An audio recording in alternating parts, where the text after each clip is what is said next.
नगर विकास मंत्री ए.के. शर्मा ने आदेश दिए हैं कि सुबह 5 बजे से 9 बजे तक विशेष सफाई अभियान चलाया जाए और उस अभियान को लेकर जो नगर निगम मेरठ के सफाई कर्मचारी हैं वो आंदोलन की राह पर निकल पड़े हैं। आप तस्वीरें देखिए कि मेरठ नगर निगम के कार्यालय में इन नगर निगम के सफाई कर्मचारियों ने धरना देना शुरू कर दिया है। आंदोलन की रूपरेखा यहां पर तैयार की जा रही है और इनके सफाई कर्मचारियों की जो है वो कई बड़ी समस्याएं हैं। एक तो यही है कि सुबह 5 बजे सफाई करना इनको कतई मंजूर नहीं है, चूंकि काफी सुबह का वक्त होता है। दूसरा यह कि ठेका प्रथा उसको समाप्त करने की भी ये लोग लंबे समय से मांग करते आ रहे हैं और समान कार्य समान वेतन दिलाने की भी इन जो कर्मचारी है उनकी लगातार मांगे यहां पर चल रही हैं। पिछले कई दिनों से धीरे धीरे सुगबुगाहट हो रही थी, लेकिन आज आखिरकार इन नगर निगम के सफाई कर्मचारियों को आंदोलन करना पड़ा। नगर आयुक्त के ठीक कार्यालय के बाहर ये लोग धरना प्रदर्शन करके यहां बैठ गए हैं, अपनी आवाज बुलंद कर रहे हैं। नगर निगम के जो यहां सफाई कर्मचारियों के नेता हैं उनसे हम बात कर लेते हैं। सुरेंद्र ढिंगिया जी हैं। सुरेंद्र जी, आपसे जानना चाहूंगा कि क्या बात है कि जैसे ये घोषणा हुई है कि 5 बजे से 9 बजे तक विशेष सफाई अभियान चलेगा, आप लोग गुस्से में क्यों हैं? गुस्सा इसलिए सर कि 5 जनवरी 2022 को बोर्ड की बैठक हुई थी, उसमें हमने समान कार्य समान वेतन दिए जाने की मांग की थी, लेकिन बोर्ड में 16,000 रुपये पास करने की बात आई और जनवरी से आज तक जो है उसका भुगतान नहीं हुआ। गुस्सा इसलिए था कि वेतन तो दिया नहीं जा रहा, ऊपर से आदेश नए आदेश हम पे थोपे जा रहे हैं। माननीय नगर विकास मंत्री का आदेश आया कि सुबह 5 बजे सफाई हो जाए। सफाई करने की हमारी जिम्मेदारी, हम अपनी जिम्मेदारी से पीछे नहीं हट रहे, लेकिन हमें समय पर वेतन मिल जाए, हमें समय पर वर्दी मिल जाए, हमें समय पर शासन आदेश अनुसार जो सुविधाएं मिलती हैं वो मिल जाए। लेकिन सुविधाएं तो मिलती नहीं है, वेतन पूरा नहीं मिलता। आसमान को छूती महंगाई में 9,500 में कुछ नहीं होता, हालांकि कुछ 16,000 में भी नहीं होगा, लेकिन थोड़ी सी राहत मिल जाएगी। अब क्या रहा? आज हमारी नगर आयुक्त महोदय से वार्ता हुई है, उन्होंने कहा कि आचार संहिता का अभी चल रहा है, 16,000 का प्रोसेस में है, हम आपको प्रोसीडिंग दे देंगे तो वो 16,000 का अगले महीने से शायद भुगतान होना शुरू हो जाए, अप्रैल से। बेचन जी, आप बता दीजिए कि सफाई कर्मचारियों पे एक उंगली उठती है कि जब भी सफाई की बात की जाती है वो आंदोलन लेके बैठ जाते हैं कि सफाई ना करनी पड़े, क्या कहना चाहेंगे इस पे? सफाई कर्मचारी इस देश का नागरिक नहीं है।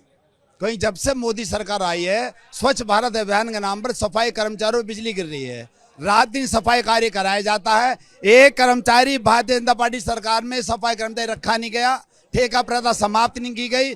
मोदी जी हमारे 370 धारा खत्म कर सकते हैं, लेकिन ठेका प्रथा जैसा नासुर खत्म नहीं कर सकते। और उसके बाद ए.के. शर्मा जी का यह आदेश कि सुबह 5 बजे कर्मचारी काम पर जाएगा। अब आप ये बताइए, भाजपा का नारा सबका साथ, सबका विकास, सबका विश्वास, तो सफाई कर्मचारी को सत्यानाश कर रहे हैं।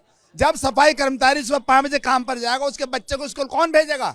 उसे तैयार कौन करेगा? उसे नाश्ता कौन कराएगा? स्कूल कैसे जाएगा वो? इसका मतलब यह है कि सफाई कर्मचारियों के बच्चे अब अनपढ़ रहेंगे, गंवार रहेंगे, मजदूरी करेंगे, भीख मांगेंगे। ये इनका पूरा प्लान बना हुआ भारतीय जनता पार्टी सरकार का। देखिए, एक चीज ये नहीं उठ रही है कि मेरठ को स्मार्ट सिटी भी बनाया जाए, सफाई तो कम से कम रहनी चाहिए। आपने भी कई बार देखा कि गाज गिर जाती है। आपको लगता है कि कुछ कर्मचारी ऐसे जो काम नहीं करते हैं, फिर भी शहर की स्थिति वो नहीं है जो होनी चाहिए? सब भी मेरठ के हैं। सफाई कर्मचारी अगर काम नहीं कर रहे होते तो मेरठ में सफाई कैसे हो रही होती? हमारे मेरठ कैंट को अभी नंबर 2 स्थान मिला पूरे देश के अंदर।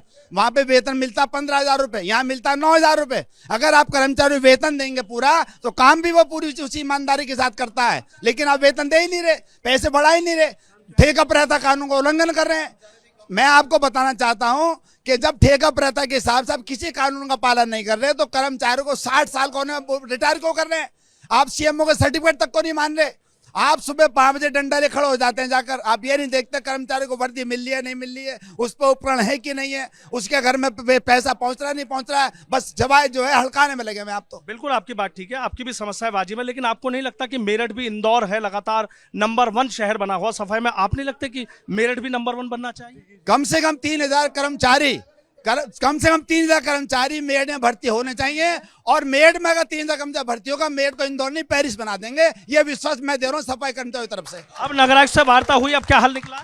नगर आयुक्त ने यह कहा कि महीने में एक बार आपकी उनसे बैठ के वार्ता की जाएगी। जो आज हमने ज्ञापन दिया, इसके ऊपर बहुत ही जल्दी वो चिट्ठी लिखेंगे सरकार को, जो सरकार की मांग है उनसे बात की जाएगी, इनके स्तरीय मांगे ये निपटाएंगे। अगर नहीं मानेंगे तो हमारे हथियार खुले में, सफाई का काम बंद होगा, धरना पड़ते हमारा जीवन है पूरा 37 सालों का आंदोलन चलाते चला हमें तो, और एक आंदोलन और सही क्या फर्क पड़ रहा है जी। तो देखिए बिल्कुल जो नगर निगम के सफाई कर्मचारी हैं वो आंदोलन की राह पर है, सीधा कह रहे हैं कि सुविधा दे दीजिए, जितने पैसे की जरूरत है और आबादी के हिसाब से सफाई कर्मचारी भी कम है, उनकी भर्ती कर दी जाए, इनको जितना वेतन चाहिए वो वेतन दिया जाए। तो सीधा कह रहे हैं कि इंदौर की बात छोड़ दीजिए, मेरठ को पेरिस भी बना देंगे। फिलहाल नगरायुक्त से वार्ता के बाद आंदोलन तो खत्म कर दिया है, लेकिन इतना जरूर है कि यदि इन लोगों की बातें नहीं मानी गई तो फिर मेरठ में एक बड़ा आंदोलन खड़ा हो सकता है और उसकी गूंज पूरे लखनऊ तक भी सुनाई दे सकती है।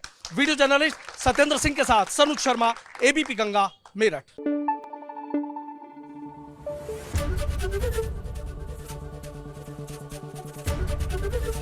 एबीपी गंगा, खबर आपकी, जुबान आपकी।